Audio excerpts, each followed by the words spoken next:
What is going on, college basketball fans? Welcome back to another video, and today we have some more Feast Week predictions. This one starts tomorrow, tomorrow on Tuesday, November 26th. It is the Players Era Invitational Tournament, and we got some good teams in here. Houston versus Alabama in round one. We got Rutgers with the star freshman who just lost to Kennesaw State versus Notre Dame, who was actually looking pretty good with their star player Marcus Burton, but then they lost to Elon the other day. So don't know what to think about Notre Dame. I'm interested to see how they'll look against Rutgers. And then on the other side, in the power group, we have San Diego State, who is kind of in a rebuilding phase, but always got that really good defense and always have some really good guards, versus Creighton, who just got upset at home by Nebraska. So we'll see how they are able to bounce back. Oregon, who's undefeated at this point, had some close ones, including one against Portland, though. And Texas A&M, who we'll see if Texas A&M can finally, have that breakout year that we've all been waiting for. It seems like the past couple of years we've expected Texas A&M to be a top 5 seed, and they end up getting around a 7 to 10. And we'll see if they are finally able to have that breakout season with Wade Taylor and company. But let's get into it. This bracket is kind of working a little bit different than the other Feast Week tournaments we've done here on the channel, and that is because the second round is it is already set. Like, no matter who wins between Alabama or Houston, Alabama's still facing Rutgers and Houston's still facing Notre Dame. And it's the same with the other side. And it is very possible, I was kind of running through the scenarios here, it is very possible, specifically in the power group, that every team can go 1-1. And at that point, I don't know who goes to the championship as the 1 seed out of the power group, because just say Oregon beats Texas A&M. Not that, crazy to say that, right? And then say Creighton beats San Diego State. So Creighton would be 1-0. Oregon would be 1-0. And then Texas A&M beats Creighton. Both of them would be 1-1. And then San Diego State beats Oregon. They would be 1-1. I actually think that there is a decent possibility that that could be the outcome. And at that point, I have no idea who would be the 1, 2, 3, and 4 seed out of the power group. No clue, because that is a very, very possible situation. As far as the impact group, I kind of feel like the winner of Houston, Alabama, most likely is going to get the 1 seed and beat either Rutgers or Notre Dame. I definitely don't see Notre Dame beating Houston in the second day either way. Rutgers pulling off one over Alabama would definitely be something. I don't give it a 0 chance, but I definitely feel like Alabama is going to win against Rutgers as well. Ace Bailey, he's only been back 2 games. Only played 2 games, I believe, so far this season because he was injured something at the start. Looked really good so far. He did turn the ball over instead of taking the chance to win it against Kennesaw State, but I just don't think they have enough experience on that team between him and Dylan Harper to beat a team like Alabama, where Alabama is so good offensively that even when Mark Sears didn't score a single point against Illinois, they still won by more than 10 and they still put up 100 points. So I don't see that happening. As far as the Houston-Alabama game, let's go ahead and predict that one because it is a very good matchup, right?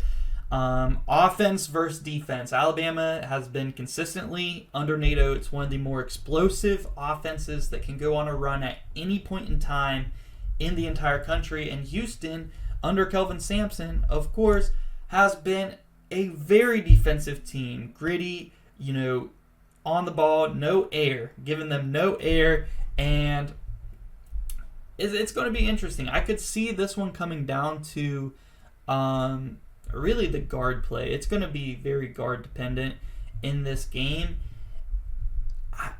Both teams have depth. This is a very tough one to pick, and I'm probably going to be wrong. I'm going to pick Houston. I'm going to pick Houston to defeat Alabama. I'm probably wrong on that. I just feel like Houston is always good in these tournaments, and they're always going to pick up some big wins early in the season as well.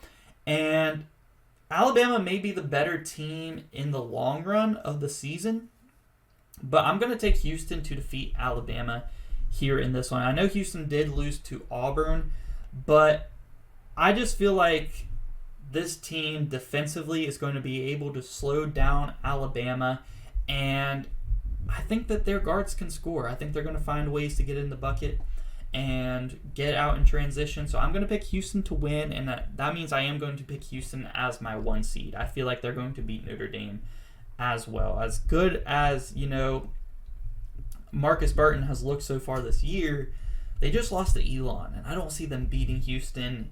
I'm going to take Houston as the 1 seed, and I am going to take Alabama to defeat Rutgers and claim that 2 seed out of the Impact group. And as far as the Rutgers-Notre Dame game, I am going to pick Rutgers. I feel like they bounced back after that Kennesaw State loss.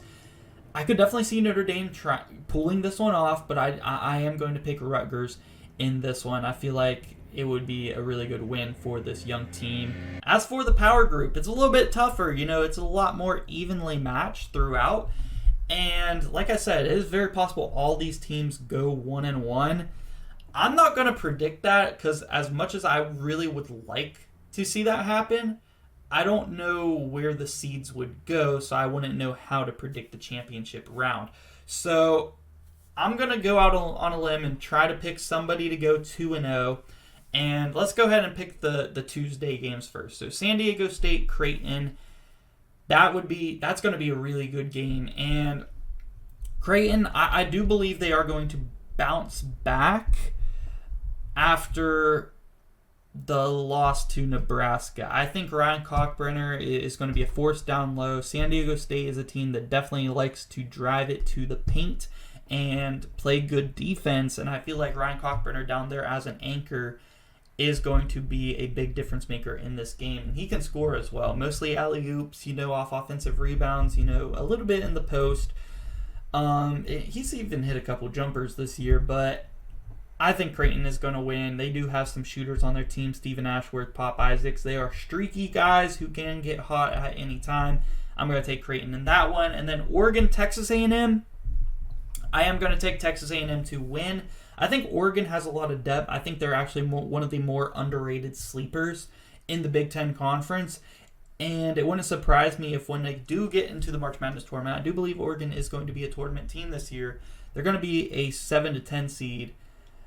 Don't sleep on them too far as making a Sweet 16 run. They have a deep team, but I am going to take Texas A&M. I feel like Wade Taylor's very experienced. Henry Coleman has some experience. I feel like he's taken a little bit of a jump this year. I expected him to take almost a bigger jump this year, but I think this Texas A&M team is going to do pretty well. They're finding some other good, solid play from some other guards as well. Give me Texas A&M in that one. And then we do have our battle between our 1-0 teams in Texas A&M and Creighton, and our battle between 0-1 teams in Oregon and San Diego State. Let's go ahead and pick the Texas A&M Creighton game to determine who is going to get our 1 seed out of this region. And I am going to go out and pick Creighton. I'm going to pick Creighton. I feel like they have some hot shooters. I still think they are a really good team, even though they did lose to Nebraska. I am going to take them to beat Texas A&M. I expect them to maybe be an underdog in this game. The line's probably going to be pretty close, but I am going to take Creighton in this one. And Texas A&M is going to be our 2 seed. And then San Diego State and Oregon. As much as I was praising Oregon, I am going to pick San Diego State to knock them off because that is the exact game. San Diego State might knock off Creighton, to be honest. Like, San Diego State is always good for beating a team that they're probably not supposed to. But these are actually teams that are kind of on San Diego State's level, where even though Dana Altman is a really good coach, I have a hard time believing San Diego State is going to go 0-2 in this tournament. It's definitely possible. Like I said, I think it's almost likely that all these teams go 1-1. I don't know the scenario that plays out in that situation. So I'm going to pick San Diego State to beat Oregon and get that 3 seed, and then Oregon to get the 4 seed. So we got the Impact 4 versus the Power 4, which will be Oregon versus Notre Dame. I am going to pick Oregon to beat Notre Dame. Notre Dame finishes last in this tournament. Oregon gets 7th place. For the 5th place game, the 3 seeds, we have San Diego State versus Rutgers. And this is a game on a neutral court I don't see Rutgers winning. With their young freshmen, as much as they struggled on the road at Kennesaw State, maybe that does give them some experience. They're going to play 2 games before this, one against Notre Dame, one against Alabama. I have them going 1-1. But I am going to have them go 1-2 in this tournament because I just think San Diego State, the gritty defense of this team, is going to be too much for them. I'm taking San Diego State to get 5th place, Rutgers to get 6th place, and we have the battle of the 2 seeds. We got Alabama versus Texas A&M, SEC battle, and I'm going to take Alabama to win that one. I just think that 2 high-powered offense and just too much firepower there from Alabama. I think Texas A&M could hang with them for the most part. I think it will go similar to the Illinois game, though, to be honest, and Alabama will run away with it. And then for the first place game between the 1 seeds, we do have Creighton versus Houston, and I am going to pick Houston to win the entire Players Era tournament. I just think that this team is really good. I'm really hoping to see something from Milos Uzan on Houston, their point guard. I think if he can show, that he is capable of taking a bigger role in that team, not just scoring wise, but mainly playmaking and defense, I feel like Houston is going to very much excel, and I think it is the front court, Francis and Juwan Roberts, and even the young guy, Joseph Tolger, who can get in there and give you some impact as well. I think that experienced front court there is going to carry Houston throughout this tournament and get them the first place in the Players Era tournament, and our 2nd place will be Creighton. So let me know what you guys think about my predictions, guys. Who do you guys think is coming out as the 1 seed in each of these groups? And do you guys think that in the power group, all these teams go 1-1? And if you guys do know how that scenario would play out, I would definitely want to know. So let me know that down below in the comment section, guys. Let me know who you guys think is going to win this entire thing. Subscribe if you guys are new. Hit that like button. And yeah, guys, thank you so much for watching.